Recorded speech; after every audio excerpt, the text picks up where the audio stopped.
बिस्मिल्लाहिर्रहमानिर्रहीम। अस्सलातु वस्सलाम अलैका या रसूलल्लाह, अस्सलातु वस्सलाम अलैका या हबीबल्लाह, अस्सलातु वस्सलाम अलैका या रहमतुल लिल आलमीन। दोस्तो, आऊं लाहौर मां अचां पियो ऐं तव्हांखे ख़बर आहे, तक़रीबन सॼनि दोस्तनि खे सोशल मीडिया ज़रिए इन ॻाल्हि जी ख़बर आहे त लाहौर में असां कोशिशि कईसीं त सिंध जे ॾुकाईंदड़ सॼी मजमूई सूरत हाल ते असीं ॻाल्हायूं, तारीख़ी, समाजी ऐं हिते असीं जिते बीठा आहियूं उते ॻाल्हायूं। ऐं सम्झां थो असां ओतिरो इंसाफ़ न करे सघिया हूंदासीं जेतिरो असांखे इंसाफ़ करणु घुरिजे, पर इंसान आहियूं, कुझु शयूं रहिजी बि सघनि थियूं, पर मजमूई तौर ते सिंध जे माण्हुनि उन ॻाल्हि खे एप्रिशिएट कयो आहे। ऐं सिंध जे माण्हुनि जो थोरा हिते आहियां, एहसानमंद आहियां ऐं उन्हनि जो शुक्रगुज़ार आहियां। उन खां पोइ कमेटी जी मीटिंग काल थी आहे 27 तारीख़ ते, तमामु वकला क़यादत गॾु पई थिए ऐं उनखे वकला क़यादत खे वक़्त जो फ़ैसिलो सम्झां थो, छो जो हाणे फ़ैसिलनि करण जी ज़रूरत आहे ऐं उहे जे फ़ैसिलनि करण लाइ गॾु थिया आहिनि त आउं सम्झां थो इहा हिकिड़ी ख़ुशहाली ॻाल्हि आहे। लेकिन उन कमेटी जे फ़ैसिले करण वारी धुर खे ज़ाहिर आहे फ़ैसिला सभिनी खे गॾिजी करणा आहिनि, मजमूई तौर ते करणा आहिनि ऐं गॾियल फ़ैसिला करणा आहिनि ऐं गॾियल फ़ैसिलनि जी ताक़त हूंदी आहे। पर मुंहिंजी तजवीज़ आहे, मुंहिंजी ज़ाती तजवीज़ आहे, सिंध जे तरफ़ खां तजवीज़ आहे, मुंहिंजे दोस्तनि जे तरफ़ खां तजवीज़ आहे त हाणे वकला क़यादत खे ॿिए कंहिंजो इंतज़ार न करणु घुरिजे ऐं फिलफौर इन इजलास में फ़ैसिलो थियणु घुरिजे त जेको आहे सो सिंध जी मजमूई हालतुनि ते उहे डिस्कस कनि, वेहनि पाण में ऐं पोइ हिकिड़ो फ़ैसिलो दोस्तनि खे करणु घुरिजे। मुंहिंजे ख़्याल में उहो फ़ैसिलो मुंहिंजे तरफ़ खां उन्हनि खे सजेशन इहा आहे त फिलफौर हिकिड़ी कमीशन ठाहिणु घुरिजे जंहिंमें ज़ियालंजार जो किरदारु ऐं उन खां सवाइ सिंध जी मजमूई मोरे वारी सूरत हाल खे वठी ऐं उन ते उन जा कमीशन में टर्म्स ऑफ कंडीशन्स उहे हुजनि ताकी ॾिठो वञे उन में त केरु ॾोहारी आहे, छा पोज़ीशन आहे।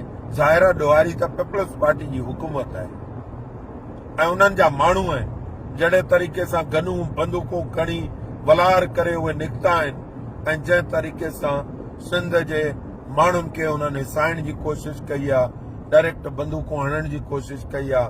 उन खां पोइ असांजे भाउ इरफान जी मैयत उनखे पुलिस जे पहिरे में दफ़नायो वियो आहे बग़ैर वारसनि जे, ऐं उन जी शदीद लफ़्ज़नि में मज़म्मत कयां थो।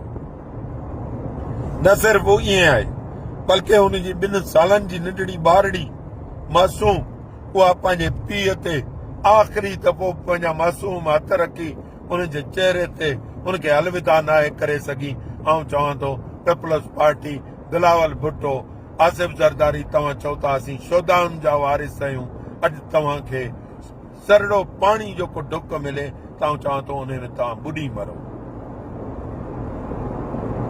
ही सिंध जा 6-7 करोड़ माण्हू आहिनि, तव्हां उन्हनि खे बेवकूफ़ था सम्झो, तव्हां उन्हनि खे सम्झो था त उन्हनि जी का मजमूई तौर ते का उन्हनि जी हैसियत न आहे।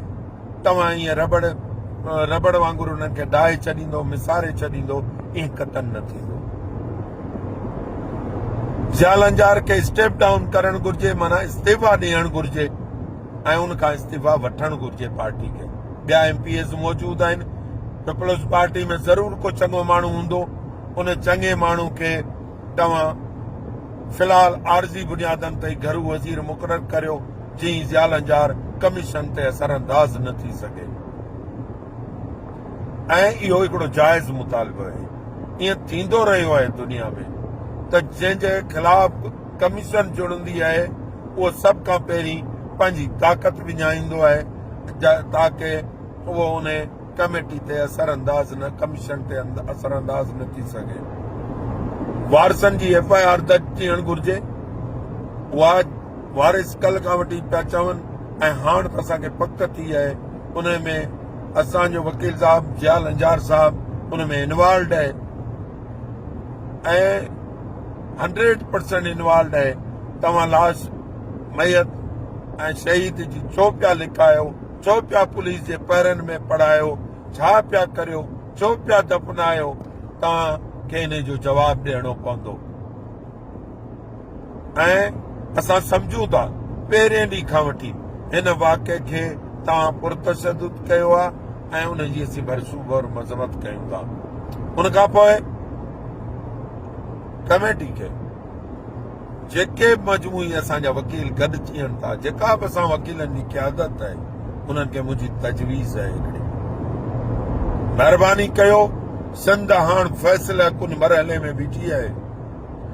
जॾहिं सिंध जी नीलामी हुजे, बर्बादी हुजे, तबाही हुजे, सिंध जा टपड़ी खपाईंदा हुजनि ऐं जेके हिननि जे हथ में आहिनि लीज गवर्नमेंट सिंध गवर्नमेंट पई करे, उहे बनियूं हिननि खां वापसि कराइणियूं आहिनि ऐं ही वापसि कंदा, उहे लीज़ूं ही कैंसिल कंदा। तंहिं करे हिकिड़ो नंढड़ो टाइम फ्रेम ॾेई हिकिड़े लॉन्ग मार्च जो, वॾे लॉन्ग मार्च जो ऐलान थियणु घुर्जे, जेके लॉन्ग मार्च में असां सभु शमील हुजूं।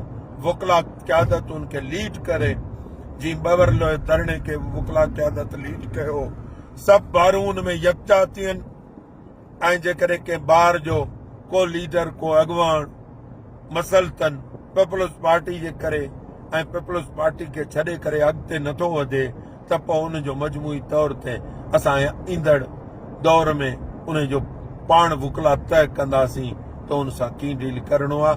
पर उनजी जॻह ते सिंध जा मजमूई गैरतमंद वकील, साबिक़ा उहिदेदारान, ॿारनि जा उहिदेदारान, ग्रुप्स लीडर, उहे गॾिजी हिकिड़े लॉन्ग मार्च जो असां पाण सभु गॾिजी CM हाउस ॾांहुं ऐलान कयूं ऐं CM हाउस जो हिकिड़ो घेराव थियणु घुर्जे ऐं उहो घेराव जेसीं ताईं कमीशन न टहे, जेसीं ताईं ज़िया जे ख़िलाफ़, ज़िया लंजार साहब जे ख़िलाफ़ जेका असां FIR दर्ज न थिए ऐं ज़िया लंजार जेसीं ताईं रिज़ाइन न करे ऐं कारपोरेट फार्म में ॾिनल ज़मीनूं चाहे पोइ निगरान हुकूमत ॾिनियूं आहिनि या हिननि ॾिनियूं आहिनि, जेसीं ताईं उहे वापसि न थियनि तेसीं ताईं असां उतां CM हाउस खां न उथूं।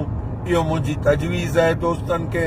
महिरबानी, ही मुंहिंजी ज़ाती राय आहे ऐं सिंध जा माण्हू असां तव्हां सां गॾु आहियूं।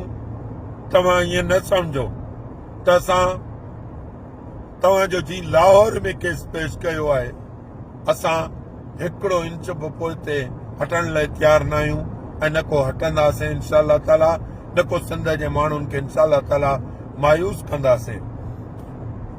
महिरबानी, तव्हां दोस्तनि जी हिन पोस्ट खे वधि खां वधि शेयर करियो, जीअं हर माण्हू हिन खे जेको आहे सो पोस्ट खे सम्झी सघे ऐं उहा ॻाल्हि असांजी मजमूई दोस्तनि ताईं पहुची सघे। महिरबानी तमामु दोस्तनि जी। ऐं आउं तॾहिं ते वञा पियो, हिकिड़ी आख़िरी ॻाल्हि करे छॾियां, आउं तॾहिं ते वञा पियो ऐं तॾहिं ते ज़ाहिर आहे उन्हनि असांखे पुलिस जा पहिरा आहिनि ऐं हिकिड़े हिकिड़े मासूम शहीद जे लाश खां ॾिनल आहिनि, हाणे त उनजी क़बर खां ॾिनल आहिनि, छो जो हू मदफून थी चुको आहे। तव्हां हिकिड़े मासूम जेको कोडर रखियो वेठो आहे, जेको मज़दूर आहे, उन जी लाश खां डिॼो था। तव्हां सम्झो त ही केॾा कमज़ोर आहिनि ऐं केॾा ई कमज़ोर आहिनि ऐं केॾा ई बेशरम आहिनि ऐं केॾा बेहया आहिनि, जेके क़बरनि ते पहिरो लॻायो वेठा आहिनि, उते बि दुआ घुरण नथा ॾियनि। ऐं सम्झां थो ही न मुसलमान आहिनि, न ही कंहिं बि लेवल जा माण्हू आहिनि, ही कहिड़े क़िस्म जा माण्हू आहिनि। ऐं को हिनखे एक्सरेगेशन नथो कयां मज़हबी तौर ते। असां सूफ़ी क़िस्म जा माण्हू आहियूं, असां को रिजिडिटी में यकीन नथा रखूं, लेकिन यकीन सम्झो ही ॾुखाईंदड़ सूरत हाल आहे। इन जो बिलावल भुट्टो खे बि जल्द खां जल्द नोटिस वठणु घुर्जे।